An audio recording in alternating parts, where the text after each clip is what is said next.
Voice of Indonesia.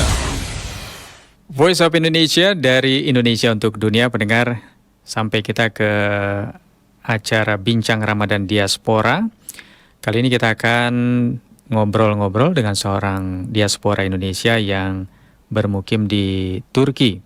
Ada Mas Adi Sutrisno. Saya sapa langsung, beliau sudah terhubung dengan kami via Zoom. Mas Adi, Assalamualaikum. Waalaikumsalam warahmatullahi wabarakatuh. Apa Selamat kabar? pagi waktu Turki. Ya, selamat siang waktu Indonesia. Sehat kabarnya ya Mas Adi? Alhamdulillah sehat Pak. Alhamdulillah sehat. Mas Adi ini selain diaspora di Turki, beliau juga baru saja disibukkan ya dengan tugasnya sebagai ketua PPLN di Turki. Betul ya Mas Adi ya? Betul Pak. Gimana, sukses? Lancar ya? Alhamdulillah Pak, dalam penyelenggaraan pemilu di luar negeri, khususnya di Kedutaan Besar Republik Indonesia di Ankara yang melingkupi wilayah kerja 72 provinsi termasuk juga Siprus Utara, kami berhasil menyelenggarakan pemilu dengan lancar, guyup, rukun dan damai. Alhamdulillah. Capaiannya bagaimana nih partisipasi pemilihnya? Ada peningkatan? Alhamdulillah pada pelaksanaan pemilu tahun 2024, capaian angka partisipasi pemilih di PPLN Ankara kita mencapai 80,12%. Nah, jika dibandingkan dengan pemilu di tahun 2019, capaian di pemilu tahun ini cukup memuaskan karena kalau dibandingkan dengan pemilu tahun 2019, angka partisipasi pemilihnya hanya 67% dari total DPT 1,1200-an pemilih, sedangkan untuk di pemilu tahun 2024 jumlah pemilih kami 3.004. Jadi meskipun jumlah pemilihnya naik 3 kali lipat dari pemilu sebelumnya, namun angka partisipasinya tetap mengalami kenaikan. Wah. Alhamdulillah kami cukup berhasil dalam meningkatkan partisipasi pemilih. Alhamdulillah ya. Selain peningkatan jumlahnya, presentasinya juga ya. Oke. Betul Bapak. Dan sekarang sudah tidak ada tahapan-tahapan lagi ya? Tinggal menunggu Sekarang pengumuman kami resmi. di PPLN di seluruh dunia tinggal menunggu hasil sidang sengketa perselisihan hasil ya di MK. Namun pada dasarnya wewenang kami untuk menyelenggarakan pemilu sudah selesai.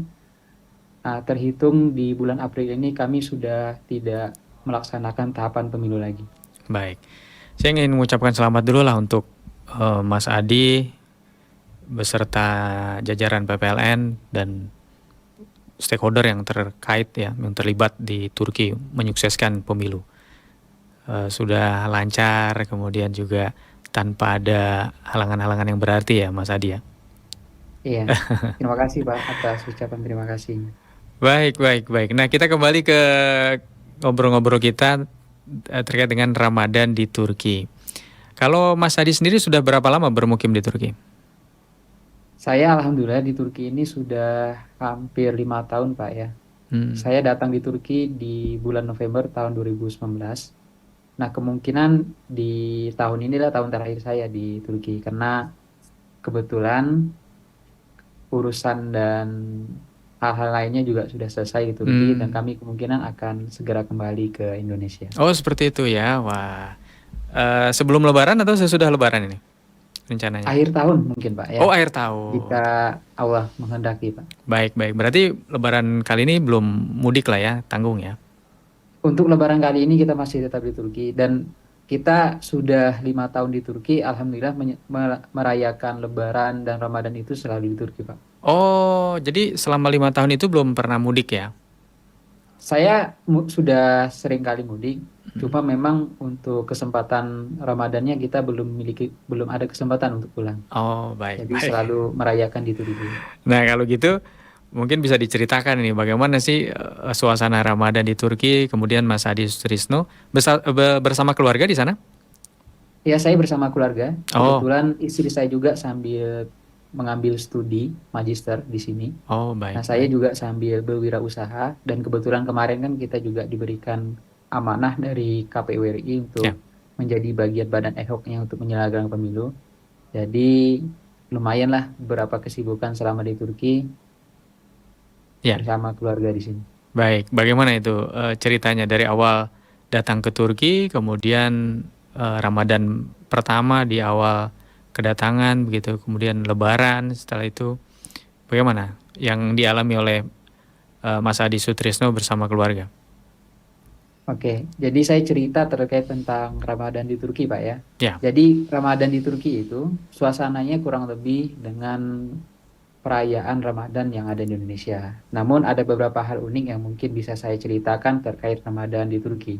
oh ya, Nah, untuk Ramadan di Turki itu, kalau di Indonesia mungkin juga ada ya aktivitas masyarakat atau pemuda-pemudinya yang membangunkan sahur, baik itu melalui masjid-masjid dan musola maupun keliling di komplek-komplek dan perumahan. Dan hal itu juga dilakukan di Turki. oh sama ya. Ada sekelompok anak muda yang melakukan keliling di perumahan, di komplek-komplek. Mereka membangunkan sahurnya dengan menabur gendang, Pak. Jadi mereka itu menabur gendang, kemudian mereka sambil menyanyikan lagu-lagu khas dengan bahasa Turki untuk Oh, membangunkan masyarakat untuk sahur. Nah, itu yang pertama terkait tentang keunikan Ramadan di Turki. ya. Nah, yang kedua, yang sangat terasa perbedaan Ramadan di Turki itu berkaitan tentang waktu sahur dan berbukanya yang signifikan.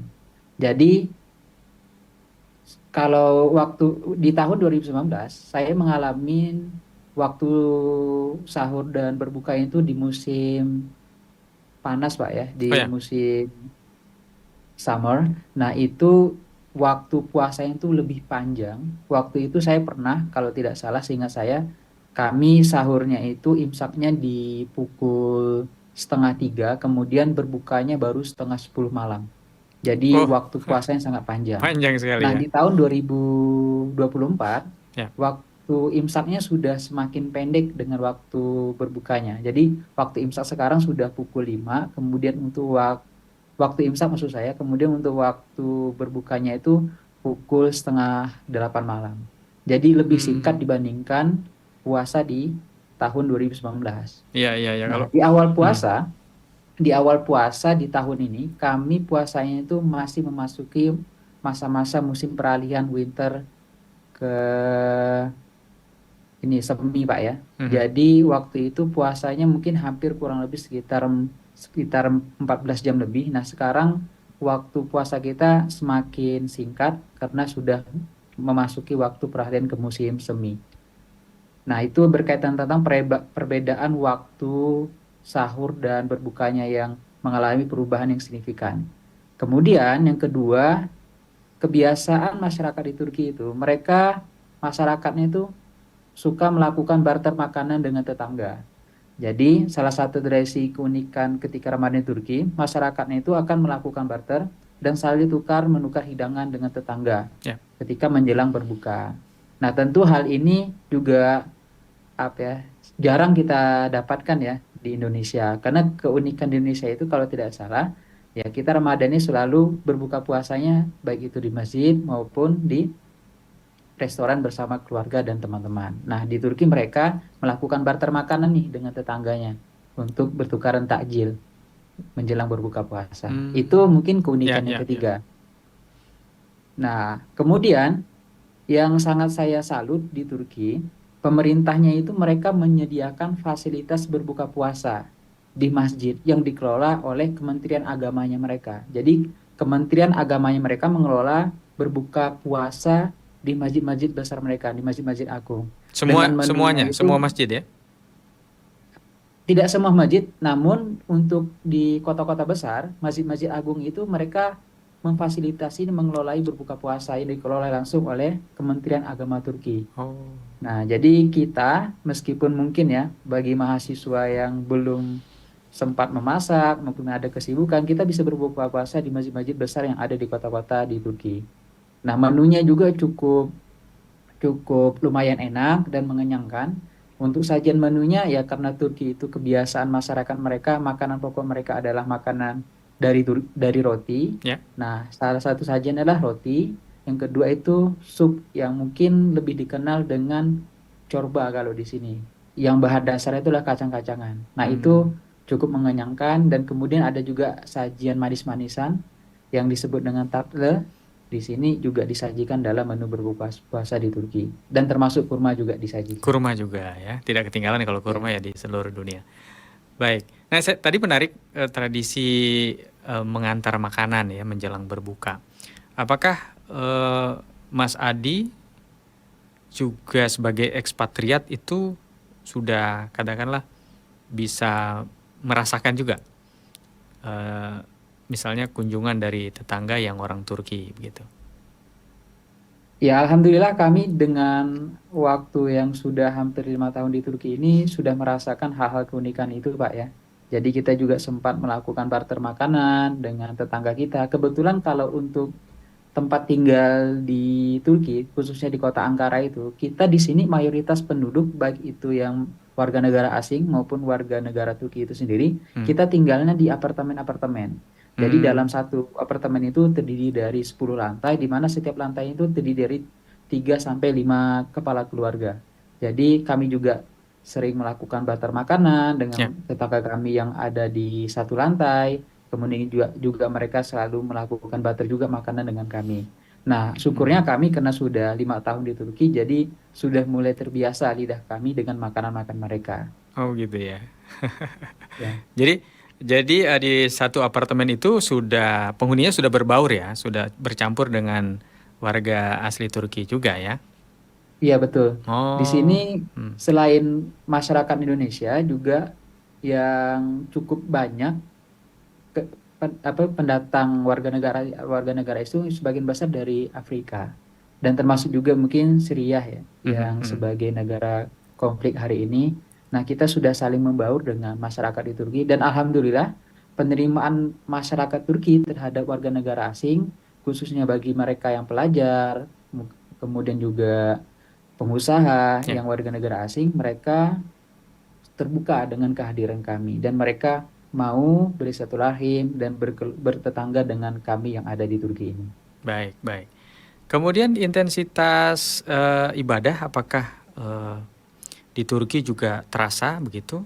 Seperti halnya di tanah air kan ada peningkatan-peningkatan atau tambahan-tambahan ibadah, ritual ibadah lah ya.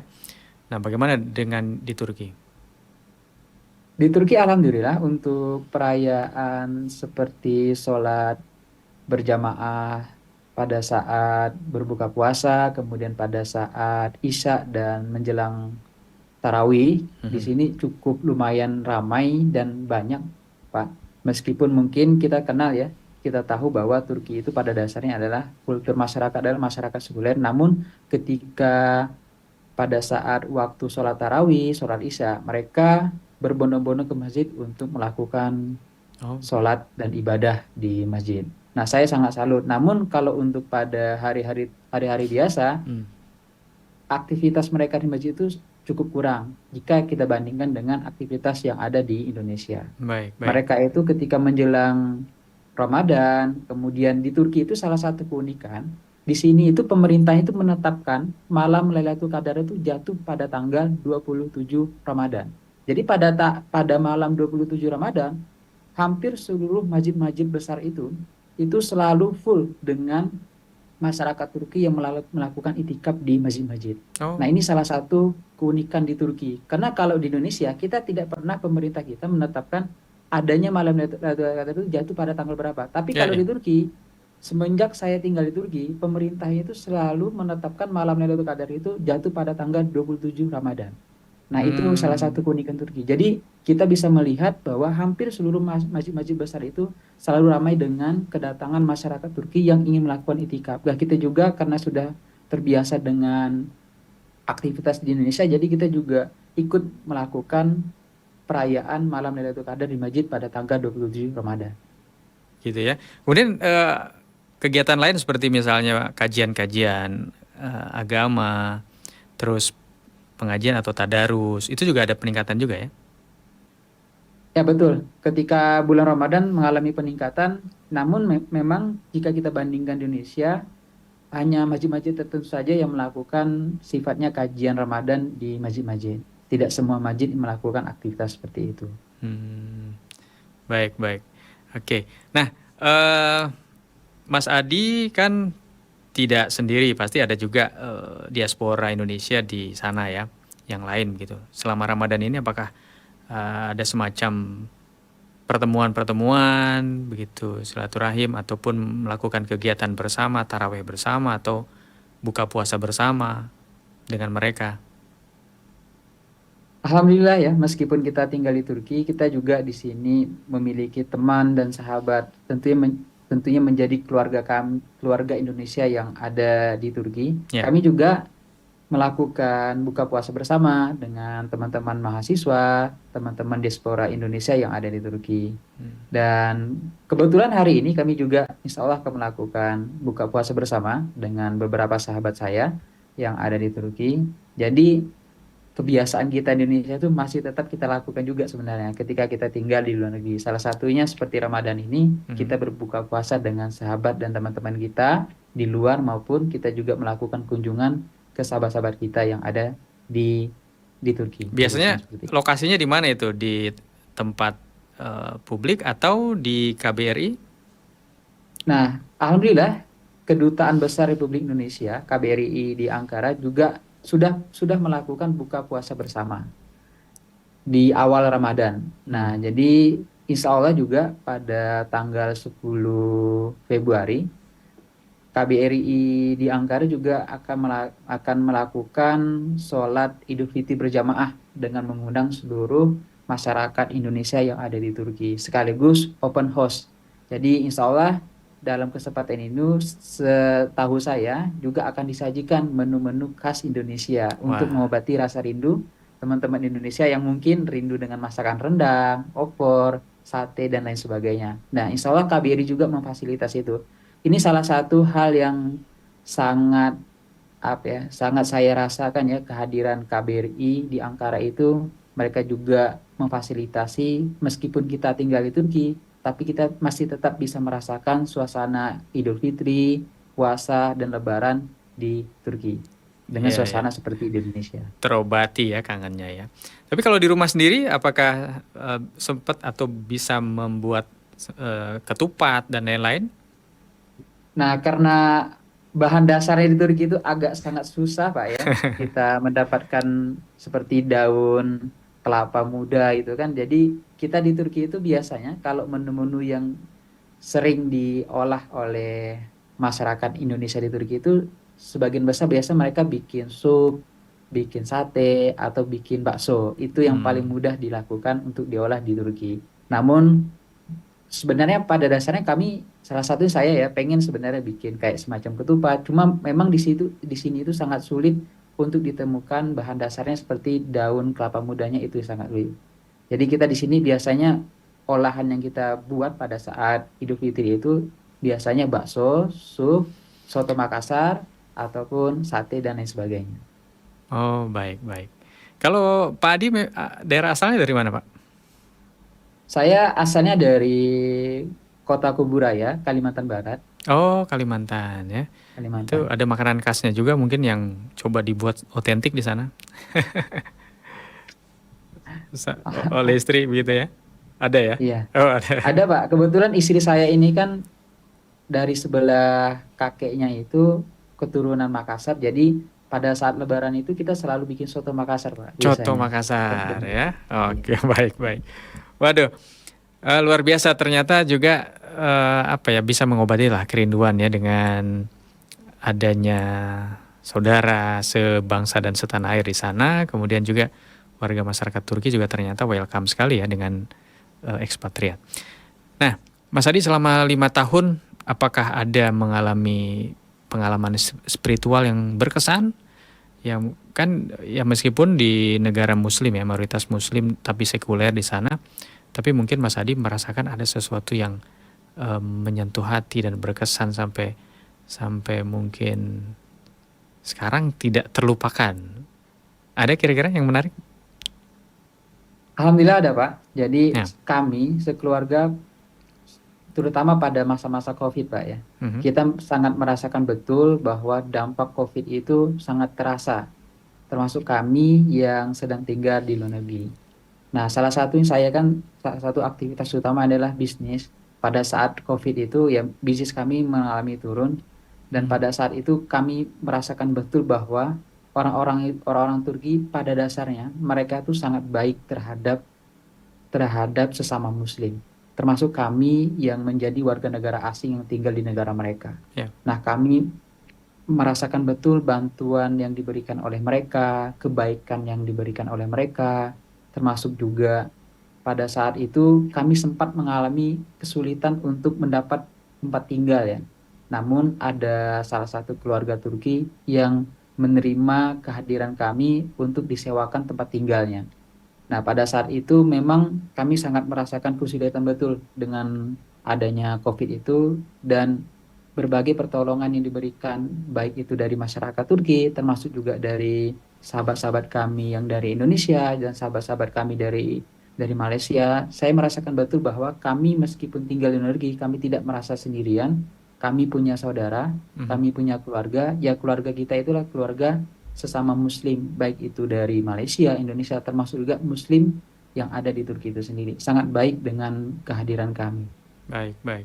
Artinya hubungan sesama Muslim itu begitu nyata, buktinya begitu ya, setelah di luar negeri, walaupun berbeda bangsa, begitu ya, Mas Adi ya? Betul. Ya, luar biasa. Terakhir, Mas Adi, mungkin ada pesan-pesan yang ingin disampaikan? Oke, sebelumnya kami ucapkan terima kasih kepada Radio RRI yang sudah memberikan kesempatan dan kepercayaan kepada saya untuk bisa menceritakan kisah-kisah menarik ya terkait tentang Ramadan dan Idul Fitri yang ada di Turki. Tentu kami sebagai diaspora Indonesia yang ada di Turki memiliki rasa kebanggaan bisa dipercayakan untuk membagikan kisah kami selama kami tinggal di Turki. Satu pesan kami untuk teman-teman siapapun dan dimanapun, khususnya teman-teman Indonesia yang mendengarkan siaran RRI pada hari ini, teman-teman tetap selalu semangat dan optimis. Apapun hal yang menjadi tantangan dan kesulitan teman-teman, insya Allah kita tidak pernah merasa sendirian. Dimanapun kita tinggal dan dimanapun kita berada, kita masih memiliki saudara sesama Muslim, saudara sebangsa dan setanah air.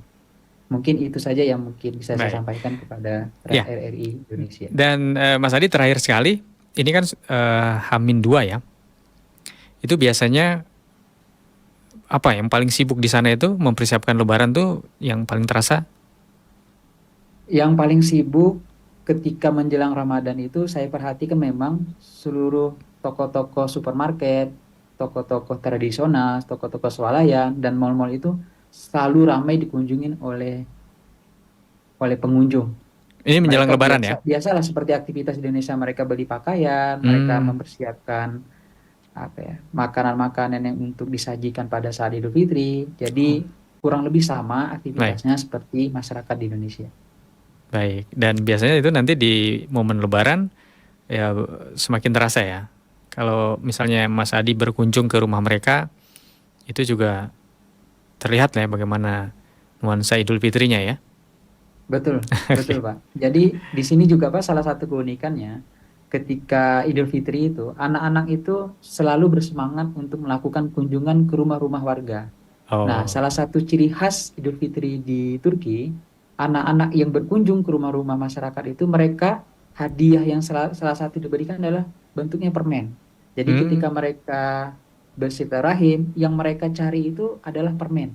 Permen, bukan ampau ya? Hampir setiap rumah dan tempat tinggal di Turki itu mereka selalu menyediakan permen karena tahu bahwa akan selalu ada anak-anak yang berkunjung untuk meminta permen kepada mereka. Nah, ini salah satu tradisi yang ciri khas Ramadan di Turki. Nah, kalau di Indonesia itu kan kita yang akan disajikan itu makanan khas Indonesia, makanan khas dan kue-kue khas olahan pada saat Idul Fitri. Kalau di Turki yang paling utama disajikan untuk anak-anak itu adalah permen. Oh ya. Kalau di Indonesia kan ada juga amplop kecil yang isinya sejumlah uang, ya itu juga yang diburu oleh anak-anak ya. Iya betul. Di sana tidak ya? Baik. Kalau di Turki saya belum menemukan hal seperti itu. Oh, tapi belum. Kalau untuk permen itu menjadi hadiah utama pada saat Idul Fitri untuk anak-anak. Baik Mas Adi, terima kasih sekali sudah berbagi dan menceritakan bagaimana pengalaman selama 5 tahun menjalani ibadah puasa Ramadan dan juga Idul Fitri di Turki. Mudah-mudahan ini menjadi inspirasi juga begitu ya, menjadi pengalaman yang bermakna dan bermanfaat untuk pendengar Voice of Indonesia. Mudah-mudahan nanti kembali ke tanah air sudah bisa membagikan kisah-kisah pengalamannya untuk teman-teman di tanah air ya, Mas Adi ya. Siap, Pak. Baik, pendengar, demikian tadi Bincang Ramadan Diaspora bersama salah seorang diaspora Indonesia di Ankara, Turki, Mas Adi Sutrisno. Kita jumpa lagi di Bincang Ramadan Diaspora selanjutnya. Tetap bersama di Voice of Indonesia dari Indonesia untuk Dunia. Voice of Indonesia.